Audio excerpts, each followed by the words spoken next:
It's my pleasure to be able to welcome everyone to the Zoom presentation today on behalf of the Center, the School of Social Work, and the College of Education and Human Development.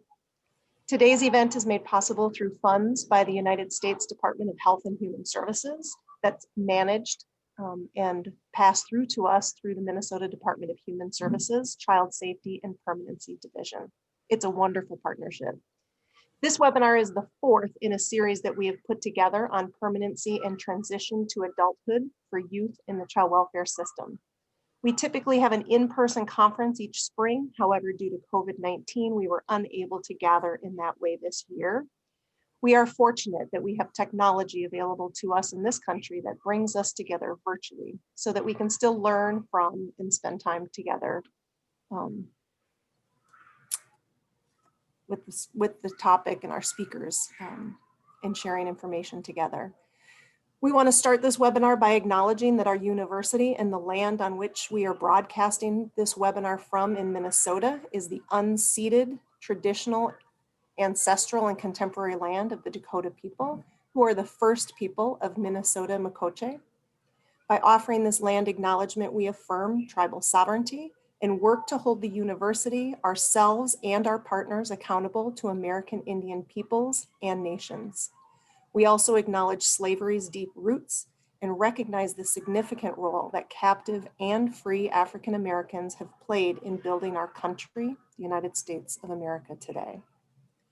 Finally, I would like to take a moment to extend my sincere thanks to Karina Berry, Denise Cooper, Karen Sheehan, and Nora Lee from our outreach team at the Center for Advanced Studies in Child Welfare.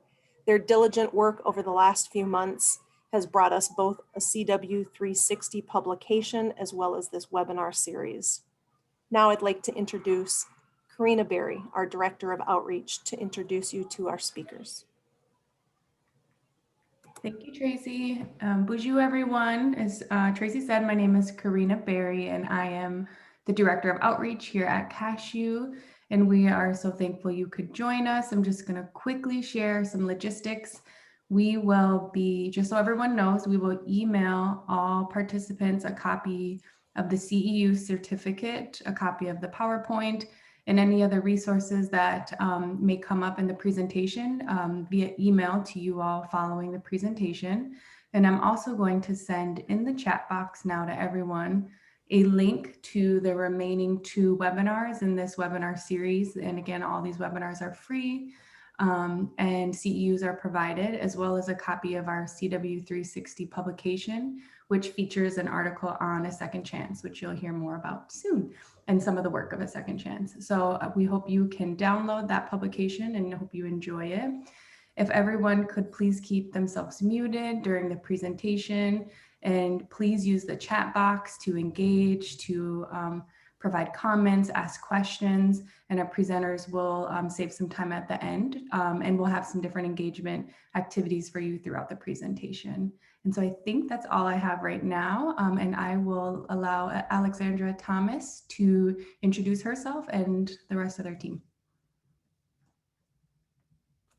Great, thank you so much, Karina and team. Good morning, everyone, or afternoon, or morning. We're from Pennsylvania, so we're on the other side of time. So we just wanted to take a moment now to just introduce you. I wanted to say thank you for joining. Thank you for your interest in kinship. And I would just want to talk about what we'll be engaging in today. So today we're just excited to share this time with you to talk about older youth and kinship care. We hope to provide you with some useful tools and skills to really add to your toolbox, as well as a time to engage and provide an informative session. We just ask continued rules of engagement, just to please mute yourselves. And then for questions and comments, we want to save those to the end, but we will have a lot of interactive things, and we'll be asking you to put your information in the chat or your answers in the chat. So again, thank you. So I wanted to just take a minute as well to introduce my co-facilitators for today. So we have Stacy Johnson, who is the Senior Director of Family and Community Engagement at A Second Chance in our Pittsburgh location.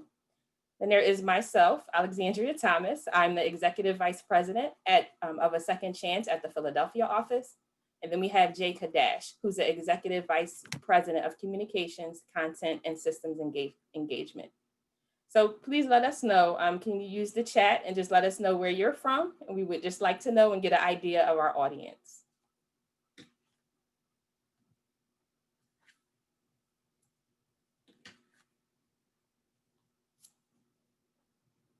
All right, Minnesota, St. Paul, Portland.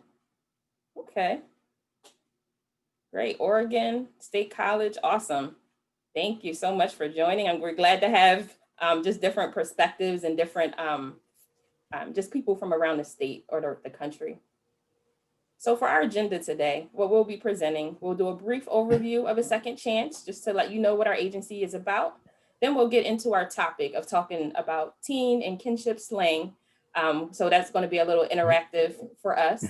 Then we go into traditional foster care and kinship care. We're going to talk about 5 strategies to engage youth. We're going to consider the tactics, and then we're going to do a recap of everything. So thank you. So Jay. All right, good morning or good afternoon. My name is Jay Kadash. As Alexandria said, I'm with A Second Chance. Been with them, going on 8 years, but I actually consulted with them before that point. So I wasn't there in 1994, as it says on the slide right there, but I was kind of knew where all this was going in Pittsburgh. So A Second Chance was a pioneer agency really that came about in the 90s, and it was really at the height of the crack epidemic in most urban areas in the United States. And we know at that time, when the birth parents were caught with crack, they were basically incarcerated, which made a lot of children start to come into the child welfare system. The context is important because if you think of today and we look at the most recent epidemic with opioids, the system involvement was much different. The system involvement definitely was more towards treatment and therapy as opposed to in the incarceration of parents. So we do see some, we saw definitely some racial biases with that. And I always bring that up because one of the foundations of the agency is you can't really talk about child welfare if you don't really include race, culture, the impacts of race and culture, because the child welfare system is very much ingrained in that. So we talk purposely about, the race in our model. Basically, the model happened in Pennsylvania. There are several lawsuits in which kinship caregivers were suing the state governments or county governments at the time in order to receive the same benefits that their traditional foster parents on the other side of the system had. So in addition to the stipend, a payment, they were also looking for case management. They were looking for other things in addition to just money. So it really wasn't just about that, it was about money. Well, Allegheny County, which is where Pittsburgh is, was one of those counties. The lawsuit actually was settled out of court. But what happened was that the agency, DHS, did have to start a kinship care program that would license kinship caregivers in the state of Pennsylvania and Allegheny County. So this was kind of pioneering at the time because it wasn't really happening. The other stipulation which made it very interesting is that the state required and the county required that the kinship caregivers would be certified in the same exact way as traditional foster parents. There would be no different track. It would not be a different anything. Everything would remain exactly the same, which means everything had to occur within 60 days for that family to be licensed, including fingerprinting, training, everything that what goes with the home study, the medicals, everything had to be done in the 60 days. And that was important because of the pulling down of the 4E funds. So the agency was formed, and to everybody's surprise, it started with nine staff members. In an old rectory in a steel town, and then it eventually moved to here. And within 3 months, they went from about 10 cases to over 300 cases. So that's the important context, is that you were at the height of the crack epidemic and you had all these families coming into the system, and the county's old way was to call grandma and say, if you don't take them, they're going into foster care. Grandma would get no support other than they would tell her how to get TANF, and the case was off the child welfare log. Basically, though, the child had no way to get home because the system wasn't involved. And if there was to be reunification, it was totally on the family to figure that out and how it would happen, including going to court and having to pay for that. So that's the relevancy of the agency. If you look at this now, we went from a staff of 9 to a staff of over 300. we do serve the two larger areas in Pennsylvania, which would be Pittsburgh's Allegheny County on the west side, and then on the eastern side of the state is Philadelphia. That's important for the model too, because looking at how kinship is applicable to different states, Philadelphia and Pittsburgh are drastically different, whereas Pittsburgh definitely leans toward a Midwestern cultural style, where the population race-wise is predominantly just Black and white. In Philadelphia, it's definitely more of an East Coast mentality, being close to New York and close to Washington, D.C. And the cultural mix in Philadelphia is much different. It's African-American, it's white, it's Black, it's Latino, it's Asian. So there's a different dynamic. So the kinship model that the Second Chance came up with actually worked well in both sides of the state. Oops, go to the next thing here. We seem to be frozen. Oh, there we are. All right. Additionally, we've done a lot of work in other parts of the country now. We're currently working in Los Angeles. We're working in the state of West Virginia. We've done training in Georgia, as you can see on the map. So the model just doesn't take place in Pennsylvania. It also has an outreach and an advocacy part of it in order to show other people what could be done with kinship care. So we are going to do a video now, which Stacy is going to introduce. We're going to hope that you can hear it because we were having some problems with sound. Okay, so good afternoon and good morning to everyone here in the webinar. So just to set up the video, if we cannot hear it, I'll kind of give a summary of what the video is about, and we'll work to get the link over so that it can be sent out to the group to observe or view later. But basically, as the header says, for our presentation, we use the term no shade. And so the term no shade originates from a particular place. And so this video is a fun video to be able to see how the term no shade kind of originates and how it's utilized in today's culture.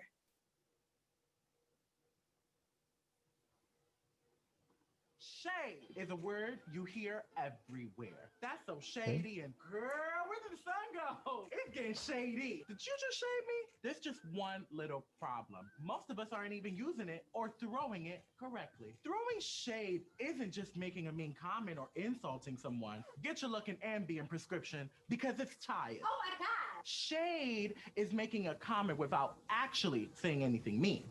Shade. Merriam-Webster defines it as a subtle, sneering expression of contempt or disgust with someone. I call shade. Shade was popularized by the drag and ballroom scene in the 80s and 90s, as well as the gay community. But its use can be traced back centuries through African-American culture. The shade, the shade, the shade of it all. But to understand shade, you need to understand reading, honey. Shade comes from reading. Reading came first. Reading is a direct insult. Shade is about implying an insult and can even come across as a compliment. Reading is easy, but shade, it's an art form. Oh my God, I just love that you eat whatever you want. Shade is everywhere, and it's in pop culture too, from Golden Girls to RuPaul's Drag Race. Act 1, Shade the Musical. Let's go. Come on, shade. Woo. And sometimes you don't even need words to throw shade. Shade can be physical. S-H-A-D-E. Until next time, thanks for watching.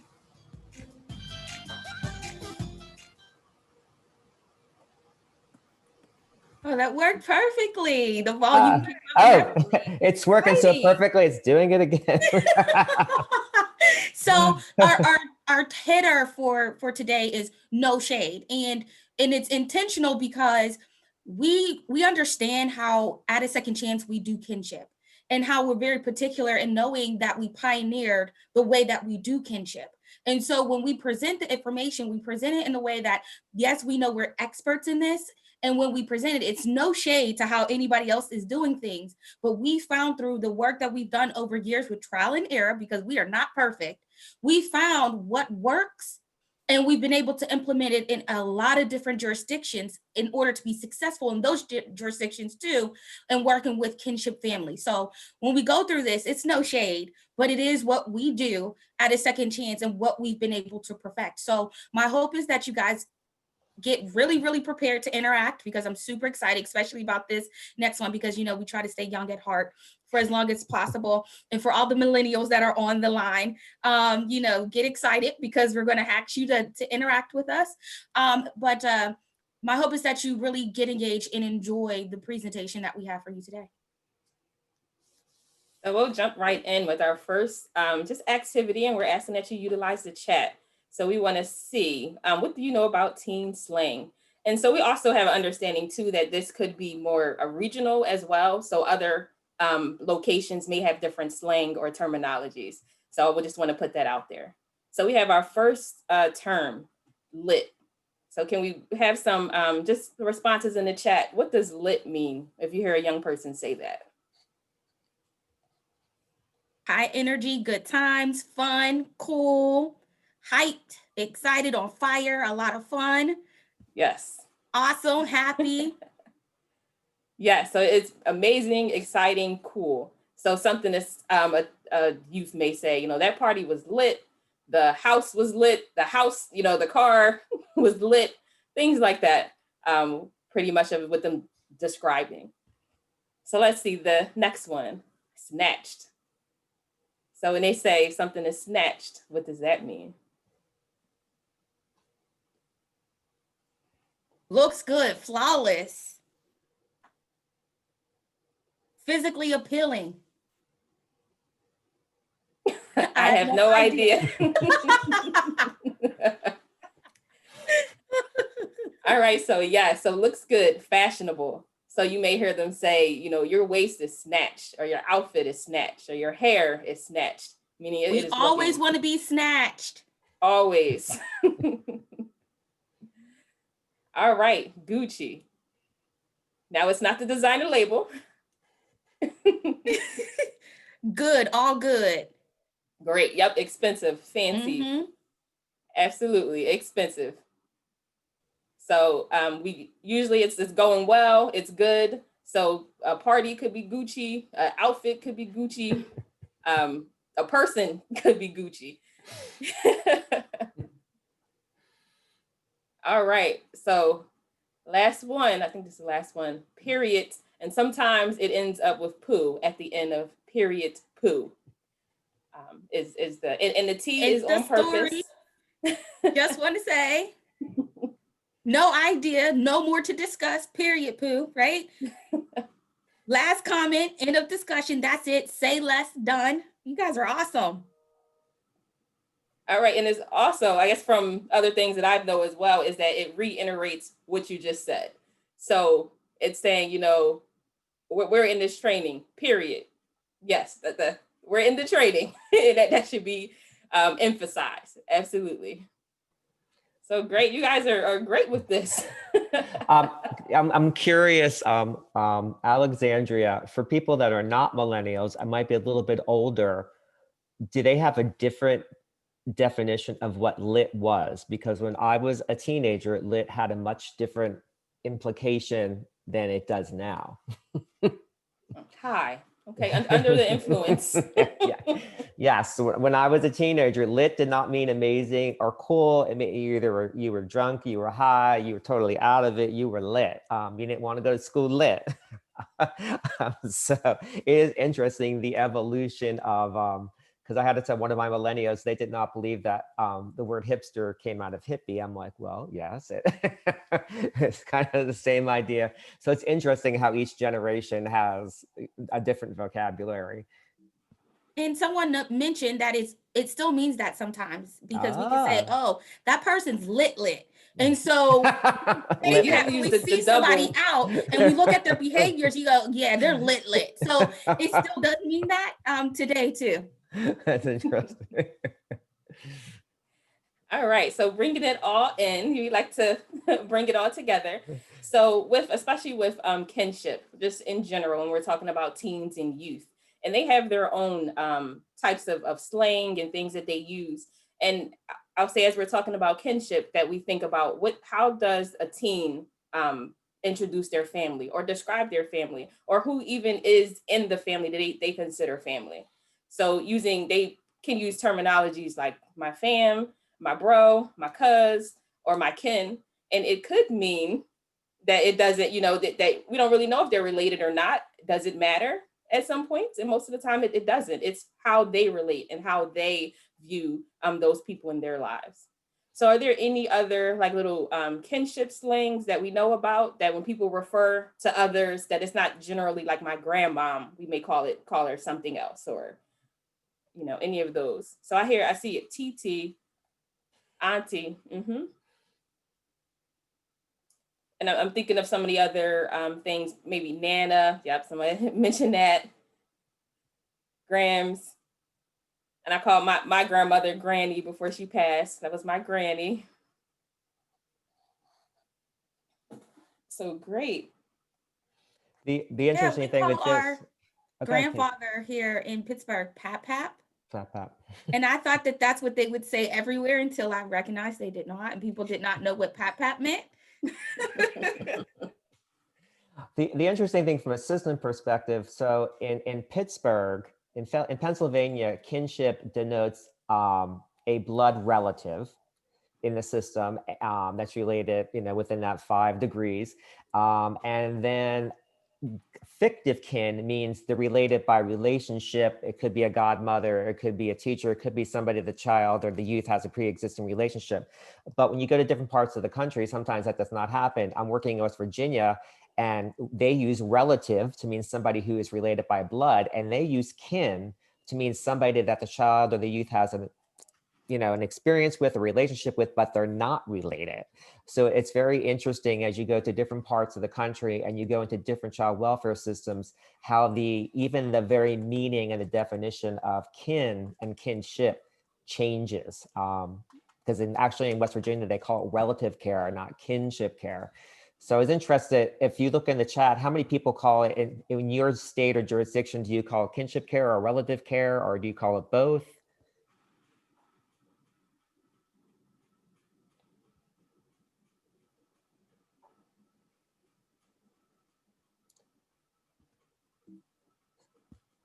All right, so I'm going to hand it over to Stacy. I do see in the chat that in a lot of places they call it both. Oh, okay. And kinship, it's a mix based on what's being said. It's a mix of what is called in various jurisdictions, which is something to be mindful of as well. And something that we've learned a lot about when going to different jurisdictions and kind of learning about cultures and how they describe or explain things there. Definitions and kind of meanings can be very, very different. And then the outcome can be very different as well. So that's nice to see that there's an array of different terminology utilized for kinship. And so now we're going to talk about, are you on board with kinship care? And so we're going to ask you to use the chat feature once again to see if you know what some of these percentages may be. Okay, so now it feels like you're on a game show. Maybe like The Price is Right or something like that. So what percentage of children in care reside in kinship? And when you're thinking about this, keep in mind that there's traditional kinship care and there's non-traditional kinship care. And one of the things, nationally, nationwide, one of the things where the numbers are not tracked accurately. So when you're thinking about your numbers, it might not be tracked accurately because then there's that divergent type of kinship care where Jay had spoken about earlier historically, where the children are dropped off and the families are then having to go to get TANF or welfare assistance, whatever it's called in your jurisdiction, in order to provide some type of supports. And so they're not traditionally in kinship care. Those numbers are not necessarily counted. There are tons of states that do that, where they'll place the child with the family and then they're done. So with that in mind, just think about, put in the chat, what percentage of children reside in kinship care? You have some good numbers.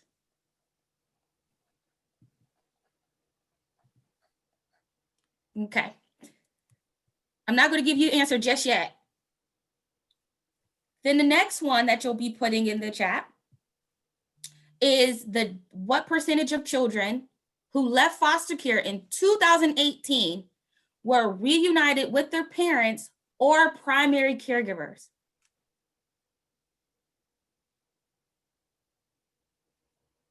And again, this is nationally.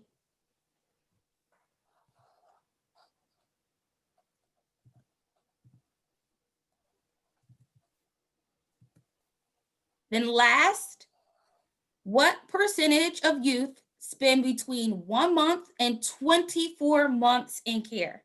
And so when you think about this, there's legislation that has been put in place that looks at the time frame that a case is open and when the goals for the case need to change from reunification to either adoption or some other permanent option for that youth. And so when you think of that, what percentage of youth spend between 1 month and 24 months in care? Now, please understand too, when you look at your data inside of your state, or even when you look up data for the national data, those kids that are in care between 1 to 3 months really are indicative of asking the question, did they have to be in care to begin with? Was there something else that could have been done to preclude them from coming into care? Because usually those ones might not have been adjudicated dependent. So was the need for the system to intervene that way? Or now with Family First legislation that you could pull down Title 40 funding earlier before being involved, would that be more beneficial?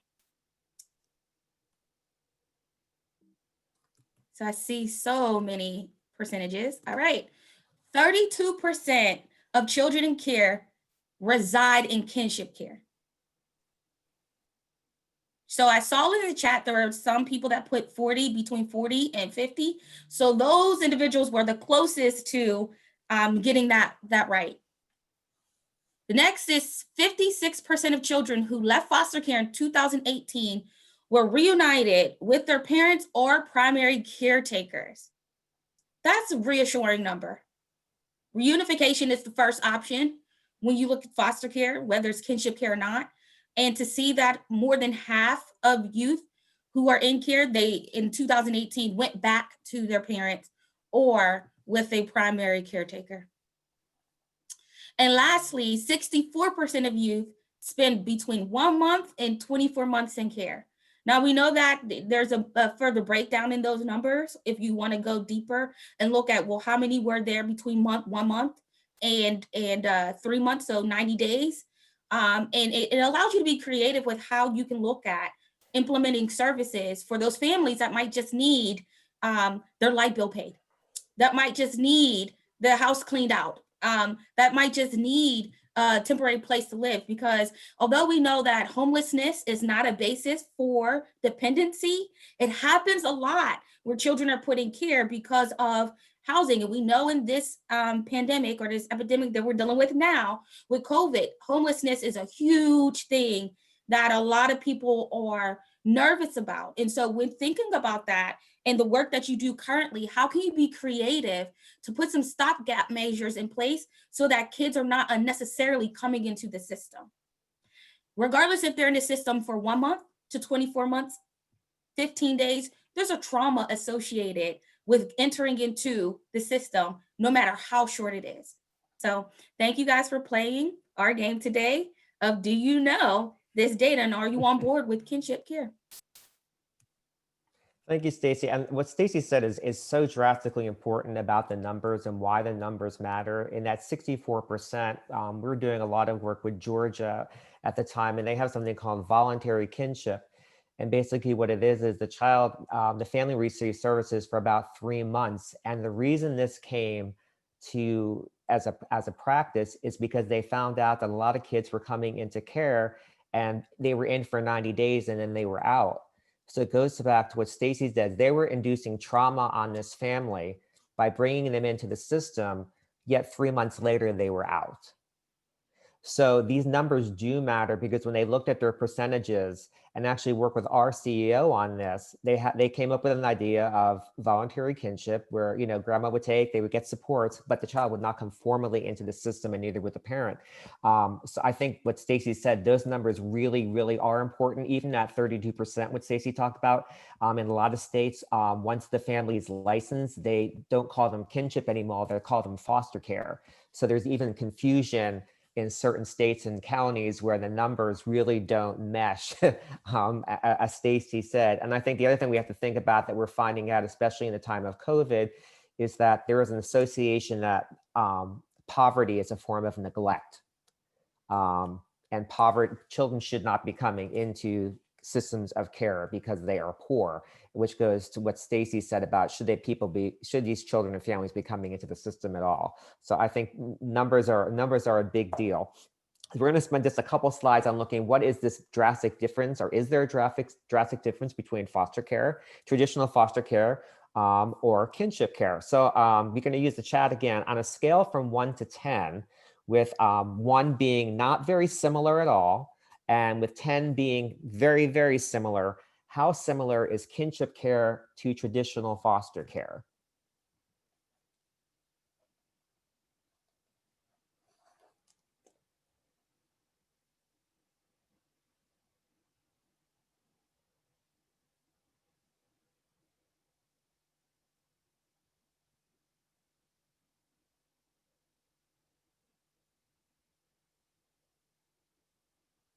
Are we getting low numbers? I can't see the chat. So we're getting So low we have numbers. some 6s, we have a 2, we had a few 4s, 3, 7, 5, 4.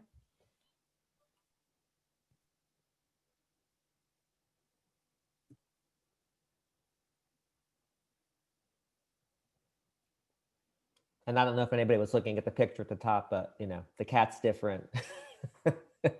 The man in the back has glasses on one side, doesn't have them in on the other side. I don't know if you were looking at that. Remember going to the dentist and looking at Highlight magazine and looking at what's similar between the two pictures. So that's kind of interesting. So the numbers are interesting because just like the data, the perception that you have of how similar kinship care is to traditional foster care is really going to have an impact on your engagement with families in your system, and actually how the system responds with policies and practice. So what you think about when you think about the relationship between it is very drastically, it's very important. So really we're talking about it as a tale of two systems. There's a system for foster care and there's a system for kinship care. You know, when we go almost everywhere in the country that practices of foster care are very similar state by state, jurisdiction by jurisdiction. There's very little difference. People kind of follow this path to traditional foster care. Whereas in kinship care, in 50 states, there's 50 different ways. And if you go to the states that are county, county administered, you're gonna have even more differences right over the border from county to county to county. So it is very interesting of what your perception of it is. So traditionally, they are on the same path. So if you look at the picture, they do start off in the same way, but then there becomes a part of this of departure, and that's really what we're looking at. In principle, they are the same, but kinship care has a much different purpose. It does have unique needs that you do not require in foster care, and that matters because that informs your engagement with the family, which informs your engagement with the youth, which informs the total outcome of what's going to happen as you're moving towards permanency. So when we look at the biggest difference in our model of what we see as the foundation of difference is that in traditional foster care, it is a planned process. It is so planned that people say, I will foster a child if they're under 5. I will only foster a baby. If I will only foster a female, I'll only foster a male if he's under 10. I only foster an African-American child. I won't, so everything is planned. The training is planned. Preparing the family is planned. Everything kind of goes at a nice pace. Kinship care is completely different. In most places, it is unplanned and it is unexpected. It usually results in a phone call, and that's how it happens. There is no plan to receive the child. There is nobody. And people say, oh, well, how does grandma not know that her daughter was having problems, and now all of a sudden I'm hearing about this for the first time. That's just not realistic. Do you tell your parents everything, especially as an adult? And you're as an adult child and as an adult working with, with your parent, do you tell them everything that's going on with your husband, your wife, your partner, your children in the house? Not necessarily. So the idea that the kinship caregiver should have known about this problem in the first place, that doesn't necessarily hold water, because if we look at our own families, we don't tell family members everything. We still keep certain things to ourselves. So because it's planned and unexpected, the whole family is now involved. It's not just one caregiver. It's not just the husband and wife or two people that are taking a foster child into their home. Now we're involving the entire family in this process, because grandma, auntie, uncle, cousin, they are going to tell each other that this is occurring. So we have to look at, in kinship care, not just working with a foster parent. We have to working with the entire family, which means we're working with what we call the triad, which would be the child or the youth, the birth family, not just the birth parent. So we say birth family, and then of course the kinship caregiver. The other thing that's drastically important is that traditional foster parents don't see them under surveillance. All of a sudden, grandma, who is grandma and is the caregiver, now she is under surveillance by the state or the locality. So if you sometimes see hesitation on caregivers, sometimes they will take care of the child, but they don't want to be part of the system, as Stacy referred to. Some of that is because they are under surveillance.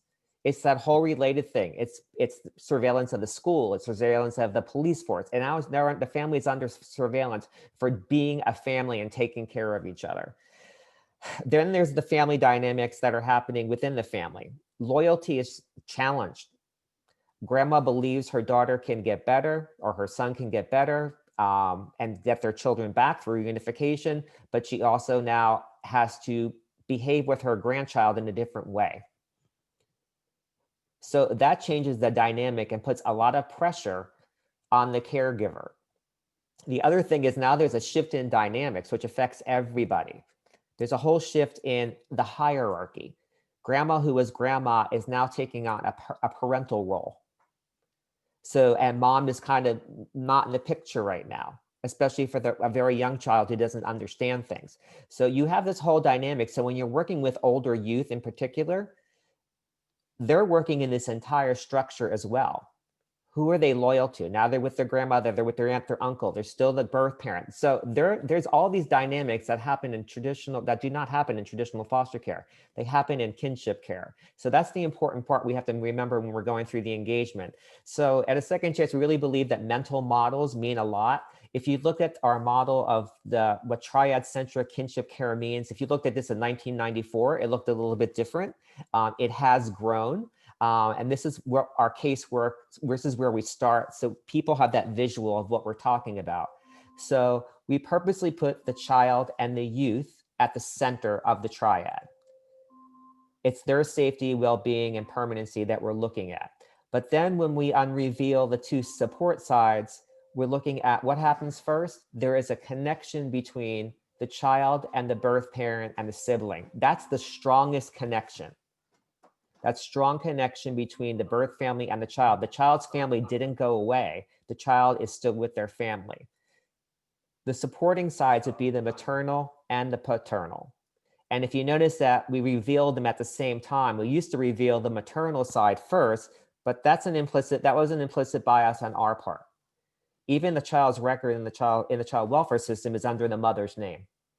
So there is a bias automatically towards the paternal side. And when we question why, we're not engaging fathers so much, well, even the name of the file is under the mother.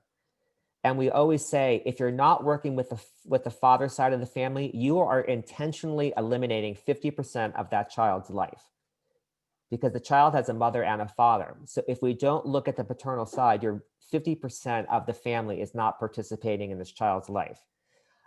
We look at the foundation of the whole model is family strength and assets, but we're also realistic, and we say there are opposing forces that either work for the family or work against the family.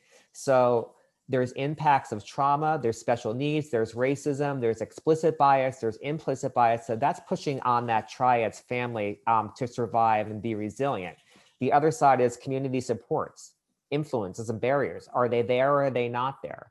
We were doing, work in one part of California, and there was a family support center, but it was only open from 9 o'clock to 5 o'clock, Monday through Friday.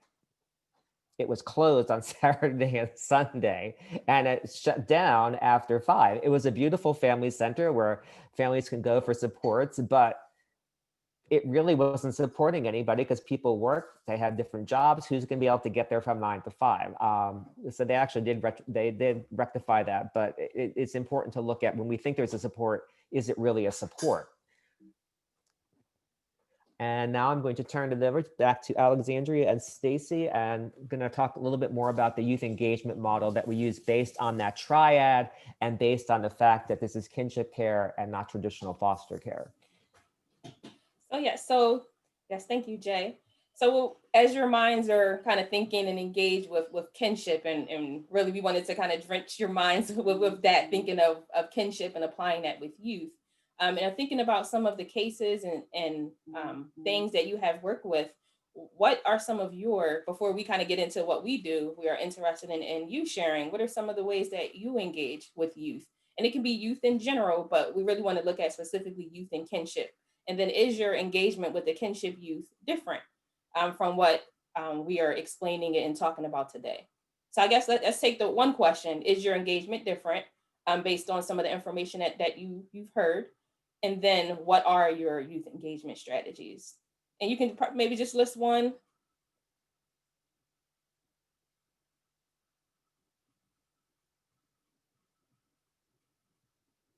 Just take a minute to see if anyone has any strategies, or if their approach is different with kinship rather as opposed to traditional, dealing with traditional.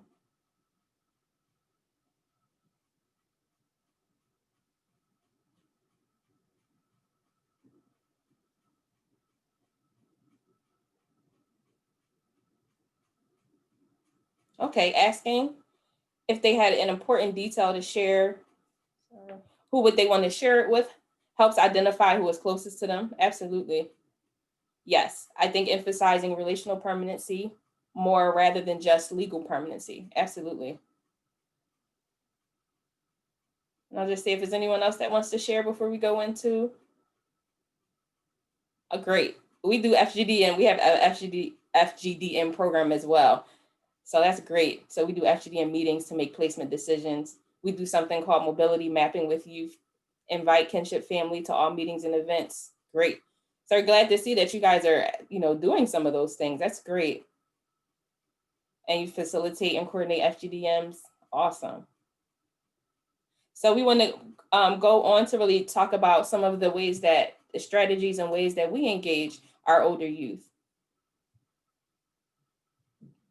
So what we have come up with is more of a peer model. And peering, when you peer into something, you want to look keenly. So paying special attention to, focusing on is really what the model shows. So the first way that we want to engage youth is to purposely engage with the triad. And Jay, you can put all of them out because we're going to go through the next one individually.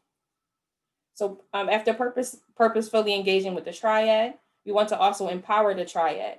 We want to adhere to an agenda-driven engagement, and we want to build a rapport and be open to receive. So we're then going to go into each one. But with this model, looking into that, if we peer and really look carefully and assess using all the skills that we have and using this model, we're really able to engage our youth and kinship families on a different level. So first, we want to talk about purposefully engaging the youth. And I'm purposefully engaging with the triad. So this means including them and hearing their voice. So it's actually some of the things that were mentioned as far as inviting them. Examples of that would be inviting them to meetings, asking them what they want, seeing things from their perspective, and really just inviting them and allowing them to have a seat at the table. There are often times where there's focus just on the birth mom and making her do, all of these things and making sure that she follows up with things, but not identifying her supports or what's going to happen with her. The same with father. And most of the time fathers get even less engagement or even less outreach. They maybe try, once or twice for dad. Okay, he didn't reach out, and really focusing on mom. And what we want to do is really providing equal support and equal outreach to engage both sides, and then engaging more than just the mom, mother, and father, seeing who else is involved, who else are some supports, what are dad's supports, what are mom's supports, and how can we all come to the table to provide that support that's needed. We also want to be intentional with communication and inclusion. So communication may need to happen in multiple ways. Sometimes just one phone call and leaving a message will not work. If you just find a number and it doesn't work, and then that's in, then you write to say that you attempted to reach out to the family. Other things as far as being intentional is really doing pop-up visits. So if we have an address but no phone number, let's see who lives here. Let's see if someone knows if the family is here. Calling different people. We also do accurate searches. We've done that to locate family or to see who else was available. And one of our other programs too is family finding, where we are now locating additional relatives, even if we have like one relative available, that we're still looking and really being intentional about reaching out to them and making sure that they're included in the process. And I just wanted to add to what Alexandria said. The word purposeful is critical to this peer that we're talking about. One of the examples about that is we have a program called Families and Children Together. It's called the FACT program. And that was developed very early on in the model in order to get the birth parent involved in this whole process. So when the child comes into the system, one of our workers does reach out to the birth family to see if they want to be involved in this reunification type process that involves the agency, so that we look very purposely to make sure that the birth parent is involved with this case, because we know that the participation of the birth parent is going to affect permanency timelines and times to reunification, that those visitations with the parents, that parents' participation, that has a direct impact, we know, on how soon reunification is going to occur. There's data that speaks to that. So we looked at doing that as a purposeful, and even some of the logisticals, which, Alexandria talked about, not just one phone call, not just one email. We have a process called due diligence, in which our case workers do have to purposely show all the ways they tried to communicate with the birth parent or with the youth or the caregiver at any time. And it's a minimum of 3 different ways you're going to have to try before you start to say, I'm having problems contacting. Did you call? Did you go out to the house? Did you text? Did you email? Did you try everything? I don't know if they have an email, but do you have an email address? Yes. Well, then email them. Oh, she never answers her text. Well, did you text her? Did you text somebody else? You can tell her that you text. So we look at all these ways where we are doing it on purpose, and it is intentionally built into the model with that. Thanks, Jay. So we'll go to the next one. So next we have for our E is empower the triad. So in order to empower and really provide supports, because when we think of empowering, it's really empowering, it does it from the inside out, and not necessarily we have to pretty much give the tools. So to make the family feel that they are really at the bar or at the meeting the mark, and really feel like that they can do it. So some of the ways that we do that is really asking the family what they need or what they want. Really at talking to the family to say, do you understand why we're here or why we're in this situation, and what would happen from your perspective, and just providing them with a voice so that they can, speak and feel comfortable with talking and sharing, and really just seeing what it is that they need in this situation. The other is be transparent with the triad. So sometimes we may know things are going on with the case, but we may just talk to the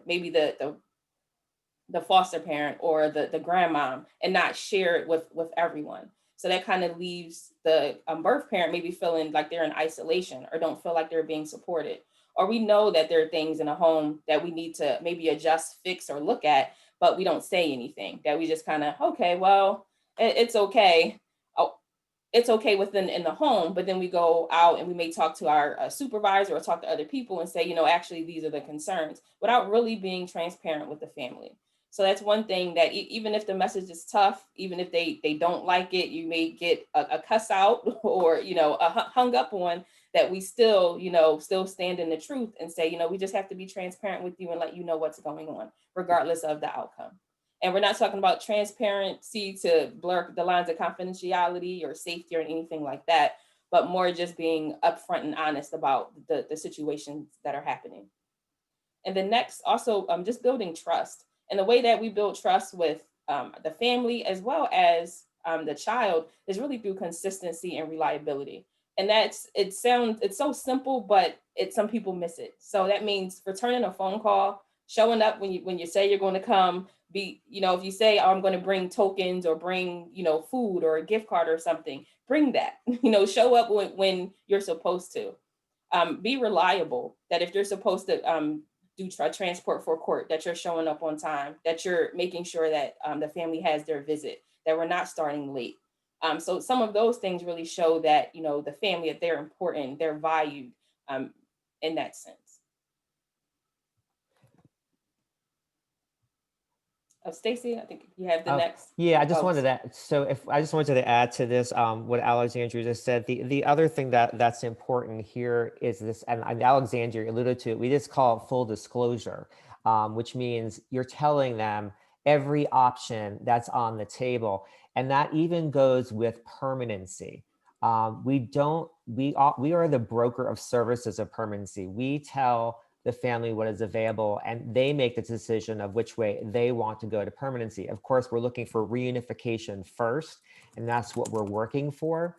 But if reunification is not going to happen, we are like a real estate agent. We're showing you this house, and this house, but you make a decision with which one is right for you. We do the same thing with permanency. We don't say it's adoption or nothing. In Pennsylvania, we have subsidized legal guardianship, which allows the family to receive all the benefits that they would with adoption. However, grandma gets to remain grandma. We're not cutting off parental ties. We're not making grandma go through something like adoption where she doesn't want to be. She wants to stay, that family constellation and hierarchy wants to stay the same.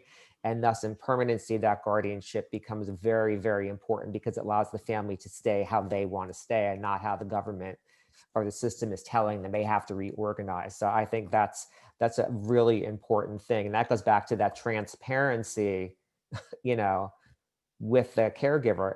If grandma says, well, I become the parent, we are transparent. Yes, legally now you are. If you adopt, this is the reality of it. We're not saying, well, yeah, you're still no, that's not, it's got to be full, no shade, very transparent, because this is not your life, it's their life, and they're going to be doing what they do long after the system is gone. So, Stacy. Thank you. What Alexandria said earlier, you might get cussed out. I feel like if you don't get cussed out, you haven't really been broken in and had the true experience of working in this field. So now we're on the A in the acronym. And so adhere to an agenda-driven engagement. And it's being able to be prepared for what you're going into, knowing what you're doing. Part of this is it builds that rapport, which we'll get into later, for a family to understand what you're doing. There is nothing worse than going in. I always think about if I was the one who was receiving services, or whenever you do get services, let's say you go to the salon, you're getting your hair done, and somebody keeps looking back at the pamphlet to see, well, do I cut at an angle or am I supposed to snip straight up? Are you going to trust them to trim your ends? Probably not. And so if you're going to the home without an agenda and your agenda doesn't drive why you're there and what you're looking for and how to follow up, it's going to be very difficult for the family to kind of get comfortable with, they know what they're doing. It's, can I trust my life and what's happening in this person's hands? So if you keep looking at the manual and looking back, or you have all your papers everywhere and it just seems scattered, it just really makes that rapport building, which we'll get into after, a little bit more difficult and takes way more time. And in this field, when you go into a home, rapport building, you have to do it really, really quickly. So there's certain things that you have to do in a short period of time in order to get that trust of the family to be able to help move them forward and empower them to move them forward. So that agenda-driven home visit and the agenda-driven engagement goes back to being intentional. It goes back to making sure that you are respecting the caregivers and the families, the entire triad's time and their position in this entire process. So being prepared for the visit with a purpose and follow-up talking points. So I'm here to certify your home. This is the first visit. In the first visit, we have to go through the regulations, policies, and whatever else you have to do in order to start going through the certification purpose. Here's your homework packet. It is divided up. I will be back next week and I will be doing this, that, and the third. Is there any questions that you have?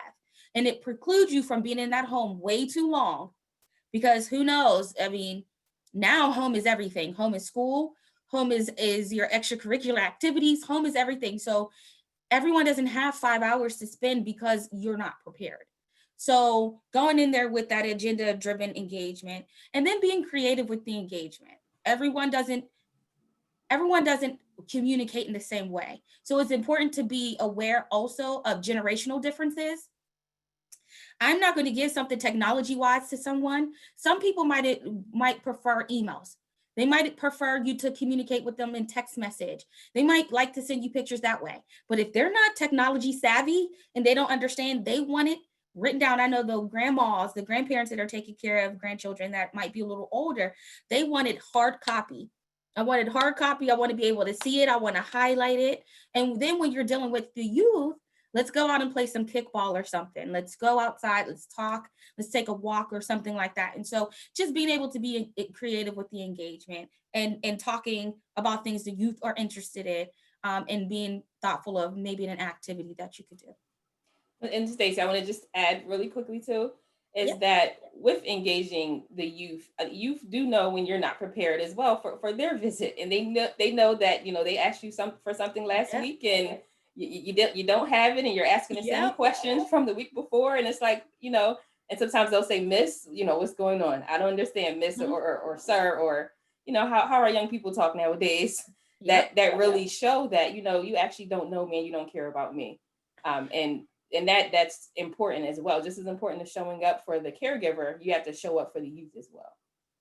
Thank you for that, Alexandria. And they will be sure to tell their judge too.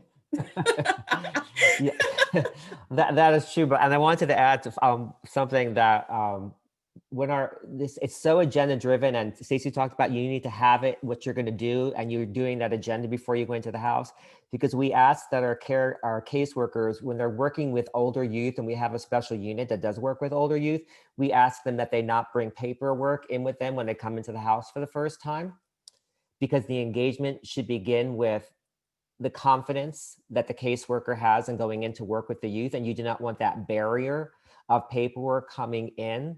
So that's part of being agenda driven and being ready, because we prefer you go into the house with nothing, maybe a paper and a pad, but you're not going in with everything for everybody to sign, and they need you to do this and they need you to do that. So that's why this agenda driven visit is so busy, is so important. And I love your nail salon analogy, Stacy, that was great. Thanks, Jay. So here, being open to receive is another part that is extremely imperative.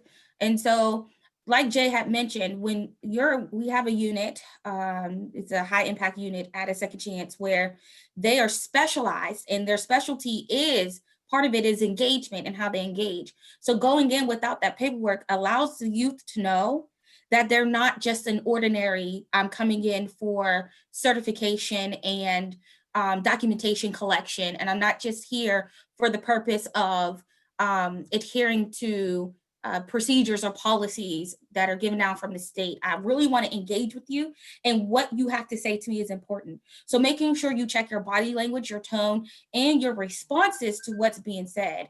A lot might not be said from youth at that moment, especially when they're getting to know you, but a lot is caught. There's a saying, more might be caught than what is taught. And 70%, if I'm not mistaken, of communication is actually body language.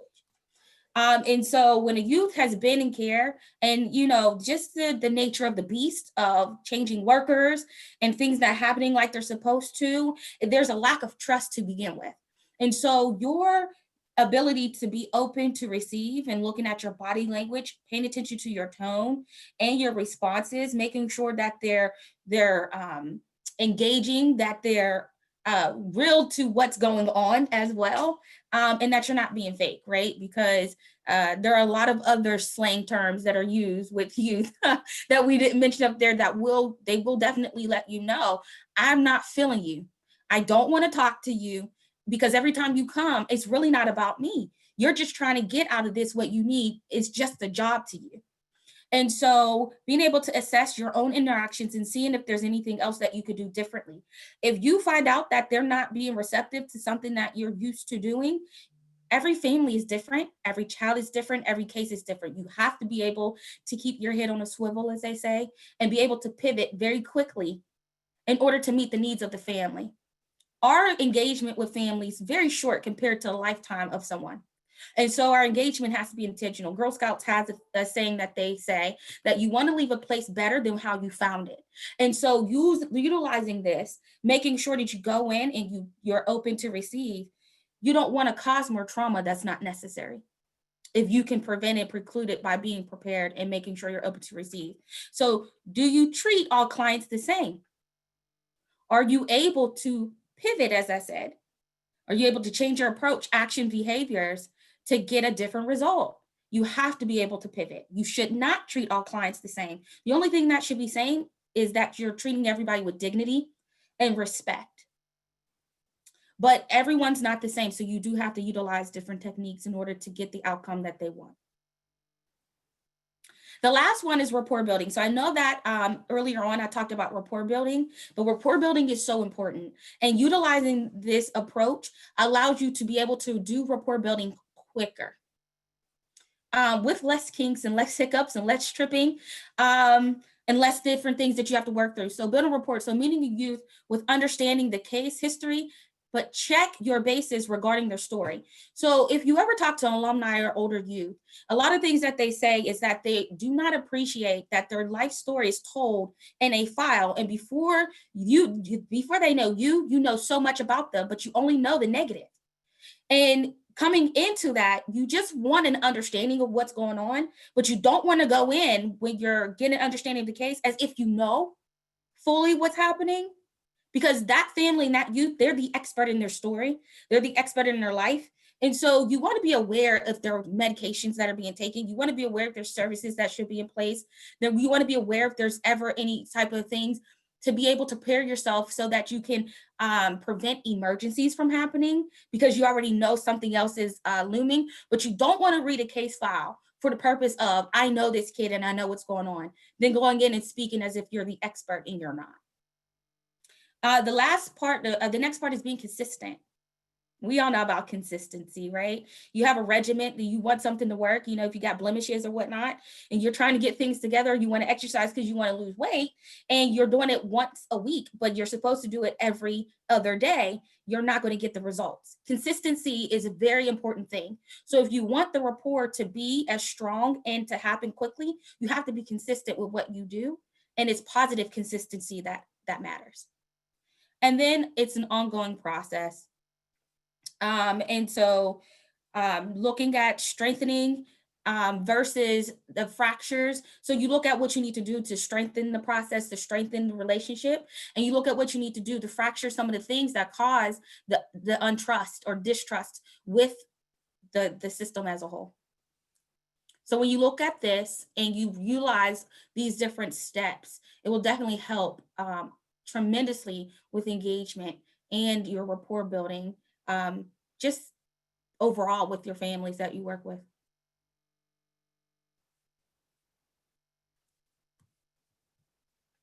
Oh, okay, I'm trying to thank you, Stacy. Just wanted to add to what Stacy said. how does this look in casework, this idea of building rapport with the youth, and how does this translate? One of the ways it translates is we do look thoroughly at the engagement, and Stacy talked about we have a high impact unit for youth. So this is a special unit for, there is a caseworker that works with youth 12 to 21.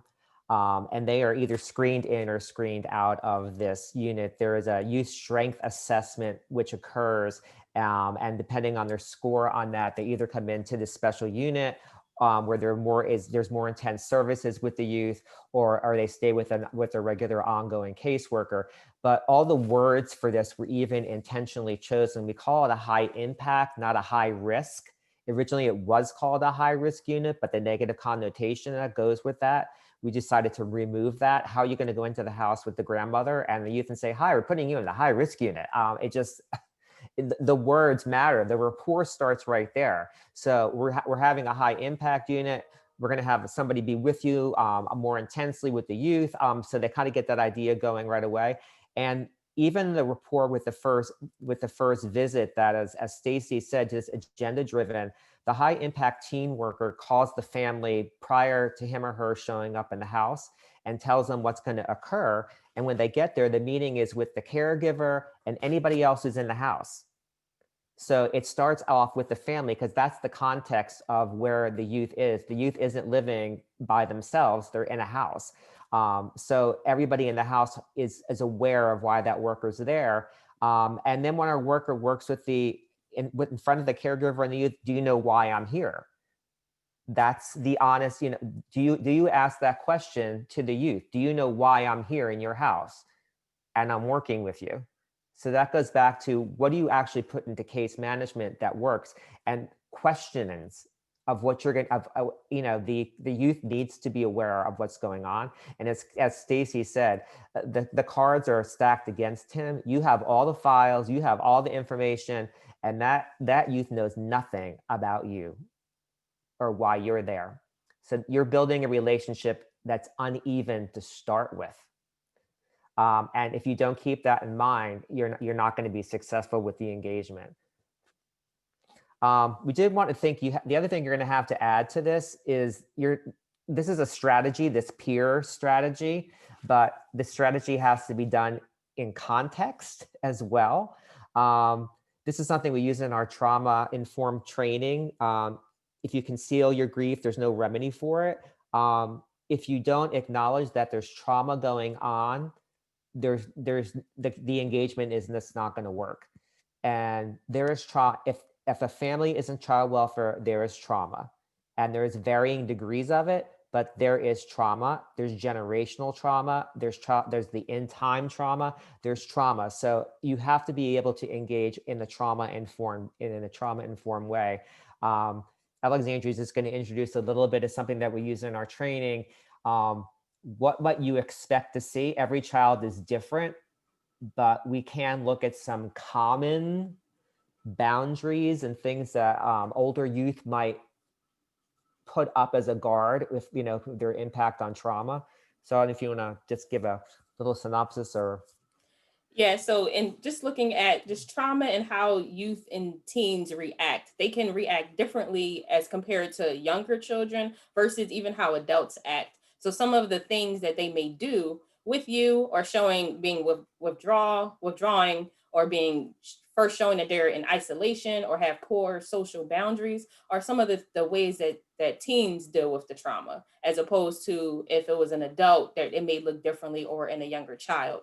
So I think it's very important that we consider what the trauma responses are in comparison to how a teen would act. And then making sure that you can adjust your responses to that, because you may not want to just go for a child that's withdrawing just to kind of bring them out and, what's going on, you don't understand it, to more take a trauma-informed approach to say, you've read their history, that they have been traumatized. And even if you don't see trauma as outward as it is, any move from a child from their original placement to anywhere else, or involvement in the foster care system, is trauma. So they could have everything else going right, but because they had to move, which is a fracture in their, I won't say development, but it could be their development, or it could be a fracture within the way that they knew how the world was in general for them.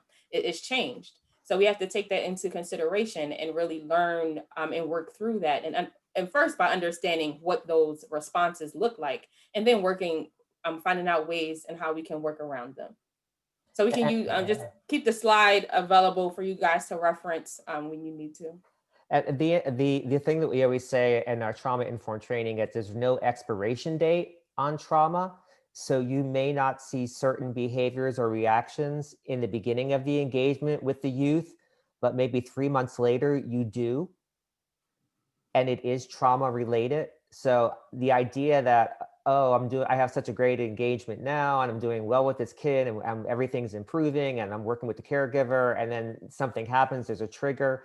There's no expiration date on that trauma. It doesn't go away. It's always going to be there. And so that has to be that awareness during the entire engagement with the youth and with the caregiver. And this is one of the visuals we actually use in our training just to get people the idea of what trauma looks like in kinship care. When you compare kinship care to traditional care, there is a difference even in the trauma. In traditional foster care, through training, through the enrichment, through conversations, during the home study, the traditional foster care family, in some ways, is prepared of what the trauma might look like when the child enters the home. In kinship care, they're engaging in trauma at that very moment, which means the approach has to be different. The engagement has to be more purposeful. That's why it has to be agenda driven. That's why you have to build rapport, because you are now in the middle of the trauma that's occurring with the family. That's a big difference. You also have to look at motivation. In traditional foster care, what is the motivation for parents wanting to be foster parents? They want to help children, but what are they have a different view on what foster care is. The motivation for kinship care is typically love. It's, I want to take care of my grandchild or my niece or my nephew or my uncle. They're not thinking about it in the same way that traditional foster parents think about it. So that's a big deal as well. The other thing we wanted to look at is the tactics, because we have this strategy that works with this peer, but like, what are the actual tactics? And we did talk about things like the rapport building. One of the other tactics is the training, which we don't even call training, the caregiver enrichment when they get their certification hours. We have a special unit, a special enrichment series that is for caregivers who have older youth in their home. So they're not getting general information. They are getting a very specific training, and Stacy developed this training and worked on this training to make sure that, well, if we're going to give all this attention to the youth and we want a high impact with them, what are we doing for the caregiver? It's got to be a mutual thing. And one of the things we noticed that was missing is that there was no specific enrichment for the caregiver on working with an older youth in the home. So we developed that series. I don't know if you wanted to say anything about it, Stacy. Yes.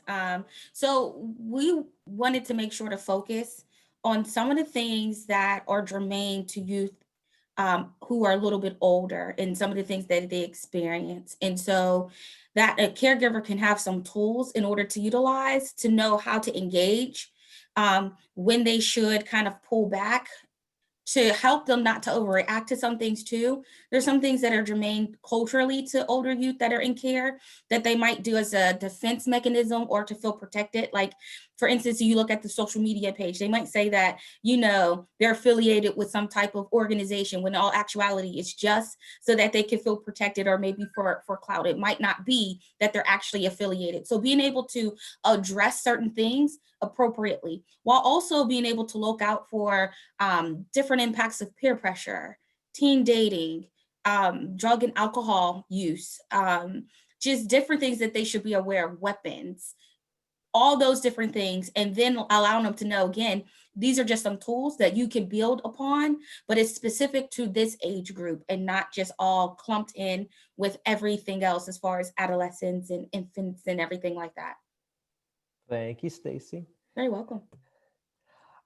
When we look at things and we look at how we can apply things to kinship care, one of the things we looked at when we developed that peer model, which I think is important for you to consider, we looked at something that's done in health care called the habit model. What it was done to improve the relationship between a doctor and a patient in the most basic service, which is the office visit. When a patient goes into the doctor's office, what the visit looks like. And of course, what is the most basic part of child welfare? Typically, we look at the home visit, visiting the house, engaging with the caregiver and the youth and the family. And what they wanted to do is they were looking to have the patient be more involved in the process and actually set the tone of the visit instead of the doctor setting the tone of the visit. Because they found that when you build rapport like that, you get a higher level of engagement and ownership, and patients actually have better outcomes when they are leading the process. So that's where we came up with this peer model so that we can actually tie it back to outcomes. How long is the youth going to be in this high impact unit? How fast are we getting to reunification? Are we improving school grades? You know, what are we doing? We know when we have crossover youth on probation. But part of that is really letting the youth drive the process. So it's eliciting the client perspective from the very beginning. And it goes back to what Stacy said about the file. In the old practice model for medicine, the doctor, he or she opened the file and said, I see that you're here because you have constant headaches. The new way in the doctor-patient relationship is for the doctor to say, hi, why are you here today? And let the patient start describing why he or she came to the doctor's office. We do the same thing with working with youth. We set the tone with them, so we're eliciting their perspective from the very, very first conversation, and we're not opening a file and saying, this is why we're in the house today. It takes extra time, but it's very important.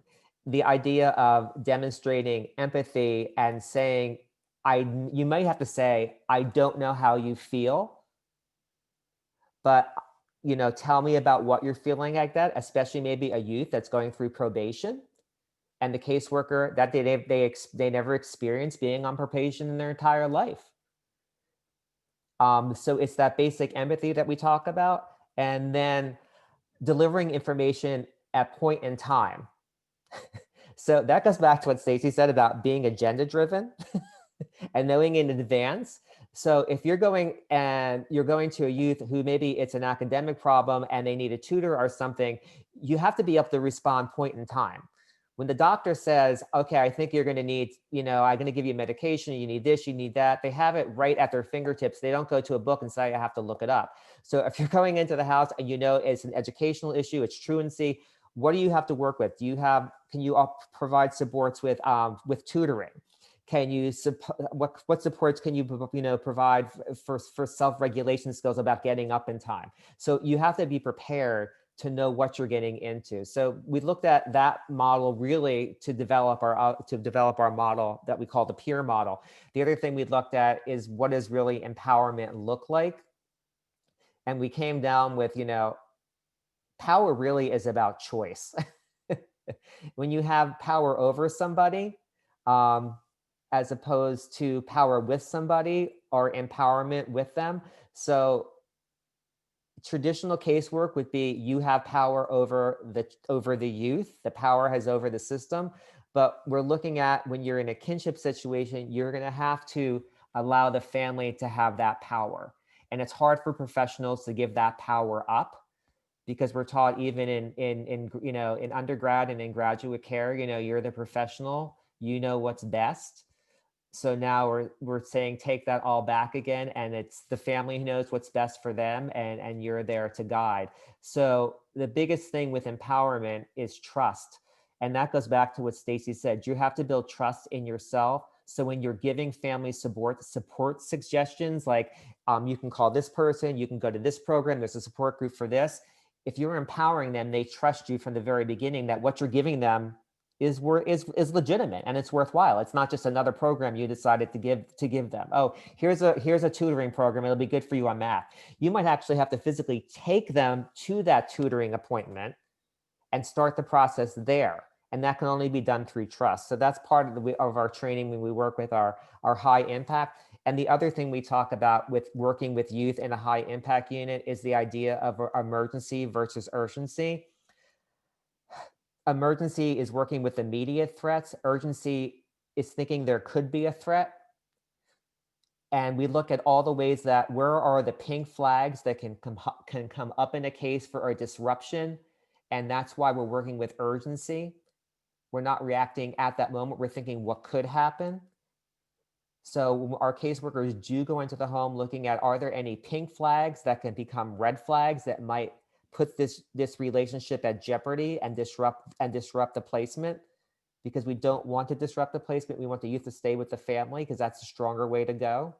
So we are looking at that being proactive as a point to being reactive. We had a case yesterday, a case study where we did have a potential disruption, because I'll be transparent. And a lot of it was because the caseworker was a little bit reactionary and wasn't proactive looking at what could have happened in the beginning. We should have known that there was some type of behavior that might cause this disruption to occur later on. And it did. And it ended up that in that day, we had to be very reactionary instead of being proactive prior. So that idea is really critical too. So I'm going to hand this back to Stacy and Alexandria to kind of recap what we talked about. Thank you, Jay. So I think this training was really, really great when going through it with the team and looking at the different things that we were going to be sharing today. And so just to recap, we want to recap on these 5 strategies to engage older kinship youth. And so again, pair. So purposefully engaging with the entire triad. So remember the entire triad. And it's not just maternal side. When you look at the birth parent, it's also the paternal side, and being as engaged and purposeful and engaging father side as well when looking at the triad. So remember, the triad includes the child, the kinship caregiver, and the birth parent, both sides of that family, okay?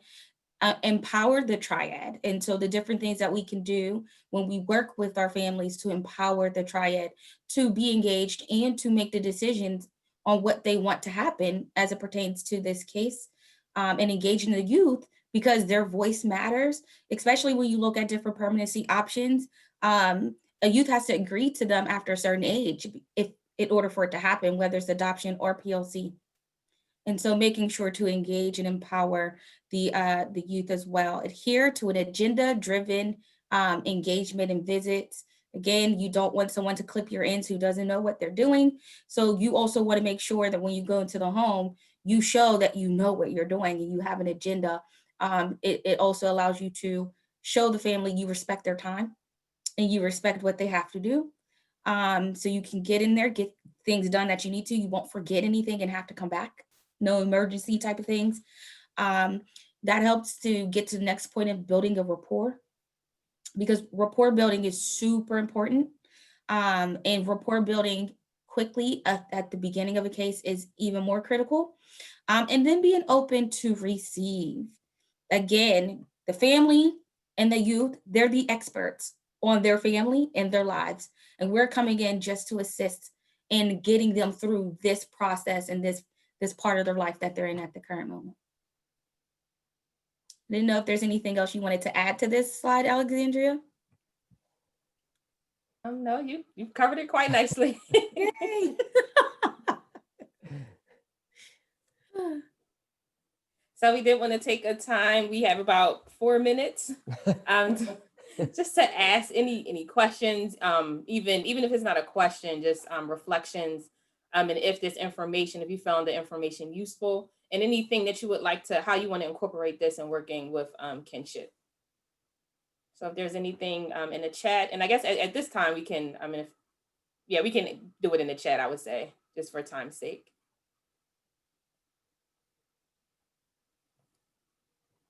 So we'll just take a minute.